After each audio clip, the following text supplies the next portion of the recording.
நமக்கு தருகிற வார்த்தை நம்ம தியானிக்க ஆண்டவர் நமக்கு தருகிற வார்த்தை என்னவென்றால் ஆதியாகமம் 6வது அதிகாரம் 8வது வசனம். இந்த நாளிலே நம்முடைய வேத வாசிப்பு பகுதியும் இதுதான். ஆதியாகமம் 6வது அதிகாரம் 8வது வசனத்துல நம்ம பார்க்கும்போது நோவாவுக்கோ கர்த்தருடைய கண்களில் கிருபை கிடைத்தது. வார்த்தை பாருங்க, நோவாவுக்கோ கர்த்தருடைய கண்களில் கிருபை கிடைத்தது. ஏன்னா அந்த உலகத்துல அந்த இடத்துல வாழ்ந்த மனிதர்கள் எல்லாரும் அக்கிரமம் செய்கிறவர்களாய் காணப்பட்டார்கள். பாருங்க, ஆண்டவர் சொல்றாரு, என்னுடைய ஆவி என்றைக்கும் மனுஷனோட போராடுவதில்லை. அவன் மாம்சம் தானே, அவன் இருக்க போகிற நாட்கள் 120 வருஷம் என்று சொல்லி அவனுடைய வாழ்நாளை குறைத்து விட்டு ஆண்டவர் சொல்லுகிறாரு, இவர்கள் மனுஷனுடைய அக்கிரமம் பூமியிலே பெருகினது. முதலாவது ஆண்டவர் சொல்றாரு, மனுஷனுடைய அக்கிரமம் பூமியில பெருகிட்டு அவன் இருதயத்தின் நினைவுகளின் தோற்றம் எல்லாம் நித்தமும் பொல்லாததே. ஆதியாகமம் 6வது அதிகாரம் 5வது வசனத்துல ஆண்டவர் சொல்றாரு, மனுஷனுடைய அக்கிரமம் பூமியிலே பெருகினது. அடுத்து அவன் இருதயத்து நினைவுகளின் தோற்றம் எல்லாம் நித்தமும் பொல்லாதது என்று ஆண்டவர் காக்கிறார். அதனால அவர் மனுஷனை உண்டாக்கினதற்காக கர்த்தர் மனஸ்தாபப்பட்டார் என்று வேதம் சொல்லுது. முதலாவது மனஸ்தாபப்பட்டார், இரண்டாவது அது அவருடைய இருதயத்துக்கு விசனமாயிருந்தது.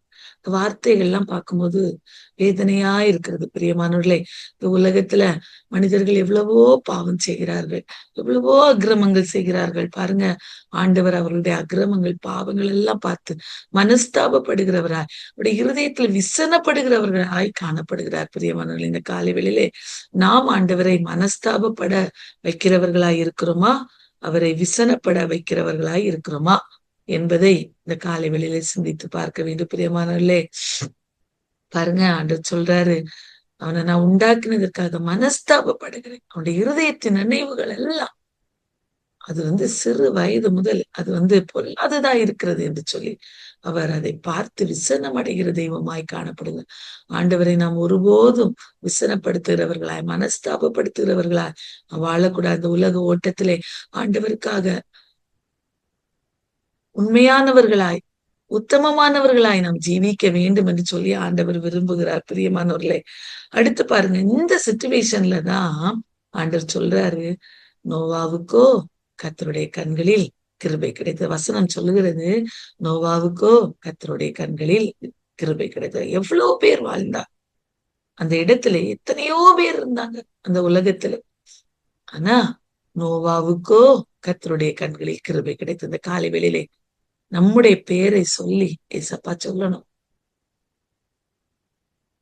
இவர்களுக்கு கர்த்தருடைய கண்களில் கிருபை கிடைத்தது, இவர்களுக்கு கர்த்தருடைய கண்களில் கிருபை கிடைத்தது என்று சொல்லி ஆண்டவர் சொல்லணும். பிரியமானவர்களே, யாத்திராகமம் 33வது அதிகாரத்திலே மோசே சொல்லுகிறார், ஆண்டவரே, உம்முடைய கண்களிலே எனக்கு கிருபை கிடைத்தது என்று நீர் சொன்னதுண்டல்லவா, அப்போ அதை எனக்கு நிரூபித்தருளும் என்று மோசே கேட்கிறார். தைரியமாய் கேட்கிறார் ஆண்டோடைய சமூகத்துல. அப்ப ஆண்டவர் சொல்றாரு, ஆமா மோசே, என்னுடைய கண்களில் உனக்கு கிருபை கிடைத்தது, நான் உன்னை பெயர் சொல்லி அழைத்து அறிந்திருக்கிறேன் என்று ஆண்டவர் சொன்னார். உடனே கன்ஃபர்மேஷன் கேட்கிறார், ஆண்டவரே, இதை நான் எதினால் அறிவேன் என்று சொல்லி மோசே கேட்கிறார். உடனே ஆண்டவர் சொல்றாரு, எவன் மேல் இரக்கமா இருக்க சித்தமா இருப்பேனோ அவன் மேல் நான் இரக்கமா இருப்பேன், என் தயவெல்லாம் உனக்கு முன்பதாக கடந்து போக பண்ணுவேன் என்று சொல்லி அவனுக்கு ஆண்டவர் அவனோடு இருந்து நடத்துகிறதை ஆண்டவர் அவனை காணும்படி புரியும்படி செய்தார். கண்மலையின் வெடிப்பிலே வைத்து கரத்தினால் அவரை மூடினார். பிரியமானவர்களே, பாருங்க, வேதத்துல அப்படியே கர்த்தருடைய கண்களில் கிருபை கிடைத்த அநேக பேரை நாம் வாசிக்கலாம். ஆனா ஸ்பெஷலான பர்சன் ஃபர்ஸ்டா வேதத்துல நம்ம ஆதியாகமத்துல வாசிக்கும் போது கர்த்தருடைய கண்களில் கிருபை கிடைத்த மனிதன் நோவா. பாருங்க, எத்தனையோ பேர் இருந்தாங்க, ஆனா கர்த்தருடைய கண்களில் நோவாவுக்கு கிருபை கிடைத்தது. பாருங்க, அதனால என்னன்னா, பூமி பாருங்க சீர்கெட்டதா இருந்தது, பூமி கொடுமையினால் நிறைந்திருந்தது. இப்ப ஆண்டவர் நினைக்கிறார், இந்த பூமியை நான் அழித்து நிக்கிரகம் பண்ண போறேன். இந்த மனிதர்கள் எல்லாம் தங்களுடைய வழிகளை கெடுத்து கொண்டிருக்கிறார்கள் சொல்கிறார். பாருங்க, வழிகளை கெடுத்து கொண்டிருக்கிறார்கள், ஆகவே இந்த பூமியை நான் நிகிரகம் பண்ண போறேன் அப்படின்னு சொல்லிட்டு ஆண்டவர் நோவாவை பார்த்து சொல்லுகிறார், நீ கொப்பேர் மரத்தினால ஒரு பேழை எனக்கு செய்யணும். நீ அந்த பேழையை உண்டாக்கணும். அந்த பேழையில அறைகளை உண்டாக்கு. அதை கீழ்பூசு. அந்த காலத்திலே இவ்வளவு ஒரு அழகான ஒரு பிளான கொடுத்து ஆண்டவர் பாருங்க, இந்த பிளான் படி அதை செய்ய வைக்கிறார் நோவாவை. அன்பான தெய்வ பிள்ளையை கொஞ்சம் யோசித்து பாருங்க. அவர் அந்த உடெல்லாம் எடுத்து அந்த பேழையை செய்ய ஆரம்பிக்கும்போது எத்தனை கேலிகளுக்கு அவர் உள்ளாயிருப்பார். எத்தனை பேர் அவரை கிண்டல் அடிச்சிருப்பாங்க. அவர் அதை செய்துட்டே இருக்கும்போது எல்லாரும் சிரிச்சிருப்பாங்க. வேலை வெட்டி இல்லாம செய்துட்டு இருக்காரு. அன்பான தெய்வ பிள்ளையே, ஆனா ஆண்டவர் சொல்றாருல, அதை நான் செய்யணும். அவர் ஏதோ ஒரு காரியத்துக்காக சொல்லுகிறார் என்று சொல்லி நோவா எதுவுமே சொல்லாம ஏசப்பா கர்த்தர் என்ன சொன்னாரோ அது அப்படியே செய்கிறார் பாருங்க. அதனுடைய அளவு பேழையின் நீளம் 300 முழம், அகலம் 50 முழம், உயரம் 30 முழமா இருந்து அழகான ஒரு பேழையை உண்டு பண்ணி அதுக்கு எப்படி ஜன்னல் போடணும், அதற்கு வாசல் எப்படி வைக்கணும், எத்தனை தட்டு இருக்கணும், எத்தனை அதுல இது இருக்கணும்னு சொல்லி ஆண்டவர் எல்லாவற்றையும் அவனுக்கு சொல்லி கொடுக்கிறார் பாருங்க. இப்ப எல்லாம் செய்து முடிச்ச பிறகு ஆண்டவர் சொல்றாரு மோசையை பார்த்து, நோவாவை பார்த்து, நான் ஜலப்பிரளயத்தை வர பண்ணுவேன், பூமியில் உள்ள யாவும் ஆண்டு போகும். அன்பான தெய்வ பிள்ளையே, ஆண்டவர் சொன்ன மாதிரியே நோவா செய்தார் பிரியமானவர்களை. அடுத்து ஒரு அழகான ஒரு வசனம் பாருங்க. நோவா இந்த இந்த அடுத்த அந்த 18வது வசனம் பாருங்க. ஆதியாகமம் 6:18 இந்த வார்த்தை பாருங்க, ரொம்ப ஒரு அழகான வார்த்தை. ஆனாலும் உன்னுடனே என் உடன்படிக்கையை ஏற்படுத்துவேன். ஆண்டவர் பழைய ஏற்பாட்டின் காலத்திலே அநேகரோடு உடன்படிக்கையை ஏற்படுத்தினார். தாவீதோடு உடன்படிக்கை ஏற்படுத்தினார். ஈசாயின் குமாரனாகிய தாவீதை நான் கண்டுபிடித்தேன், என்னுடைய பரிசுத்த ஸ்தலத்திலே நான் அவனை அபிஷேகம் பண்ணினேன் என்று தாவீதை குறித்து சொல்லுகிறார். அவனோடு என்னுடைய உடன்படிக்கையை நான் ஏற்படுத்துகிறேன் என்று தாவீதோடு கூட ஆண்டவர் சொல்லி இருக்கிறார். பிரியமானவர்களே, இங்க நோவாவை பார்த்து சொல்லுகிறார், அந்த நோவாவோடு ஆனாலும் உன்னுடனே என் உடன்படிக்கை. இந்த உலகத்துல நான் எல்லாரையும் நான் அழிக்க போகிறேன், எல்லாரையும் இந்த உலகத்தின் ஜனங்கள் எல்லாம் நான் அழிக்க போறேன். ஆனா உன்னோடு நான் உடன்படிக்கையை ஏற்படுத்த போகிறேன். பாருங்க, இந்த இந்த இடத்துல வாசிக்கும் போது பாருங்க, அவனுக்கு கிருபை கிடைத்தபடினால ஆண்டவர் அவனோடு சொல்றார் பாருங்க. கர்த்தர் நோவாவோடு உடன்படிக்கையை ஏற்படுத்தினார் பாருங்க. முதலாவது ஆண்டவர் சொன்னா, என்னுடைய கண்களில் உனக்கு கிருபை கிடைத்தது. இந்த கிருபை கிடைத்ததுனால ஆண்டவர் என்ன பண்றாரு, அவரோடு ஒரு உடன்படிக்கையை ஏற்படுத்துகிறார். இந்த காலை வேளையிலே அன்பான தெய்வ பிள்ளையே, நம்முடைய வாழ்வில கூட ஆண்டுடைய கண்களிலே நமக்கு கிருபை கிடைத்ததானா நம்மோடு ஆண்டவர் உடன்படிக்கையை ஏற்படுத்துவார். என்னுடைய மகளோடு நான் ஒரு உடன்படிக்கை, ஒரு ஸ்பெஷலான உடன்படிக்கை நான் ஏற்படுத்த போகிறேன். அதனால அவருடைய குடும்பம் காக்கப்படும், அவருடைய குடும்பம் ஆசீர்வதிக்கப்படும். பாருங்க, நோவாவின் குடும்பம் அதனால் காக்கப்பட்டது. அந்த உடன்படிக்கை ஆண்டவர் செய்தபடினால, கர்த்தருடைய கண்களில் அவர்களுக்கு கிருபை கிடைத்ததுனால அவர் உடன்படிக்கையை செய்து அவருடைய குடும்பம் முழுவதையும் காப்பாற்றினார். இந்த காலை வேளையிலே ஆண்டவர் நம்மோடு உடன்படிக்கை பண்ண வேண்டும் என்று சொல்லி விரும்புகிறீர்களா? இதற்கு நாம செய்ய வேண்டிய காரியங்கள் உண்டு.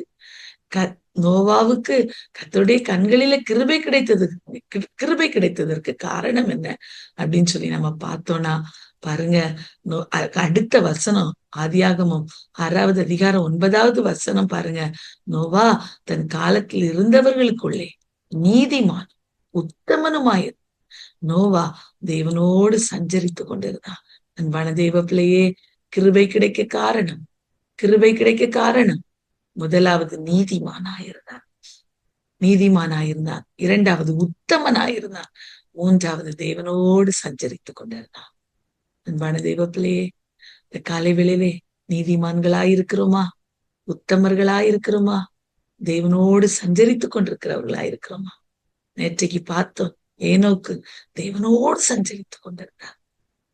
தன்னுடைய குடும்ப வாழ்வில் ஆண்டவரோடு சஞ்சரித்துக் கொண்டிருக்கிற அனுபவம் ஏனோக்கு இருந்தது. நோவாக்கு பாருங்க, 500வது வயதிலே பிள்ளைகளை பெற்றெடுக்கிறார். Same com யாபேத்தை பெற்றெடுக்கிறார்.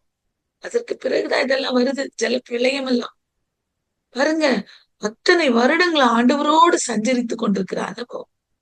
ஆண்டவர் அவனோடு ஸ்பெஷலான உடன்படிக்கை ஏற்படுத்தி அவனுடைய குடும்பத்தை காப்பாற்ற வேண்டும் என்று நினைத்ததற்கு காரணம், நீதிமானாயிருந்தான், உத்தமனாயிருந்தான், தேவனோடு சஞ்சரித்துக் கொண்டிருந்தான். இந்த காலை வேளையில அன்பான தெய்வ பிள்ளைகளே, நீதிமான்களாய் இருக்கிறோமா, உத்தமர்களாய் இருக்கிறோமா, ஆண்டவரோடு சஞ்சரித்துக் கொண்டிருக்கிறவர்களாய் இருக்கிறோமா என்பதை நாம் சிந்தித்து பார்க்க வேண்டும். இந்த புதிய வருடத்திலே அன்பான தெய்வ பிள்ளைகளே, ஆண்டவரோடு இன்னும் ஐக்கியப்படுவோம். வேதம் சொல்கிறது, நீதிமான்கள் கூப்பிடும்போது கர்த்தர் கேட்டு அவர்கள் இடுக்கண்களுக்கு எல்லாம் அவர்களை நீங்கள் ஆக்கி ரட்சிக்கிறார் என்று சங்கீதம் 34வது அதிகாரத்துல வாசிக்கிறோம். பிரியமானவர்களே, அந்த 34வது அதிகாரத்துல கடைசி பகுதிகளிலே வாசிக்கும் போது நீதிமான்களுக்கு ஆண்டவர் செய்கிற காரியங்கள் அழகாக சொல்லப்பட்டிருக்கிறது. நீதிமான்களுக்கு வரும் துன்பங்கள் அநேகமாயிருக்கும், ஆனாலும் கர்த்தர் அவர்களை அதிலிருந்து எல்லாவற்றிலும் வந்து விடுவிப்பார் என்று வார்த்தை சொல்கிறது. அன்பான தெய்வ பிள்ளையே, நீதிமான்கள் என்றால் ஆண்டுடைய கண்களில் அவர்கள் விலையேற பெற்றவர்கள். அடுத்து உத்தமர்கள். வேதம் சொல்லுகிறது, உத்தமர்களுக்கு கர்த்தர் துணை. சங்கீதம் 84வது அதிகாரத்துல வாசிக்கிறோம், உத்தமர்களுக்கு கர்த்தர் துணை. சங்கீதம் 18வது அதிகாரத்துல வாசிக்கிறோம், அவர் உத்தமனுக்கு உத்தமனாயிருக்கிறார். இந்த காலை வேளையில உத்தமர்களாய் இருக்கிறோமா? காலேப் என்கிற ஒரு மனிதனை குறித்து நாம் வேதத்துல வாசிக்கிறோம். உத்தமமாய் ஆண்டவரை பின்பற்றினார் என்று வேதம் சொல்கிறது. ஏன்னா 12 பேரை கானான் தேசத்தை வேவு பார்க்கறதுக்கு அனுப்புனாங்க. 10 பேர் முறுமுறுத்து அந்த தேசத்தை குறித்து குறைவாக பேசினார்கள், நெகட்டிவான வார்த்தைகளை பேசினார். யோசுவாவும் காலேபும் மாத்திரம் அது நல்ல தேசம், அதை கர்த்தர் நமக்கு கொடுப்பார் என்று சொல்லி விசுவாச வார்த்தைகளை சொன்னார்கள். பாருங்க, கானானுக்குள்ளாய் பிரவேசித்தார்கள், உத்தமர்களாய் நடந்தார்கள். இந்த காலை வேளையிலே நம்முடைய வாழ்வு எப்படி இருக்கிறது? நீதிமான்களாய் இருக்கிறோமா, உத்தமர்களாய் இருக்கிறோமா என்பதை சிந்தித்து பார்க்க வேண்டும். தேவனோடு சஞ்சரித்துக் கொண்டிருக்கிறோமா?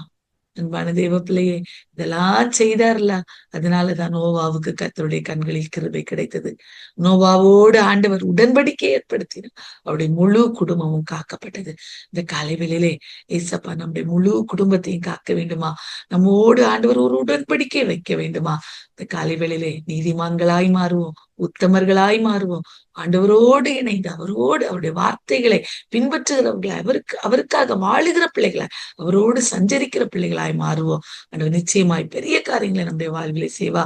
ஆண்டவர் தாமே இந்த வார்த்தைகளை ஆசீர்வதிப்பாராக.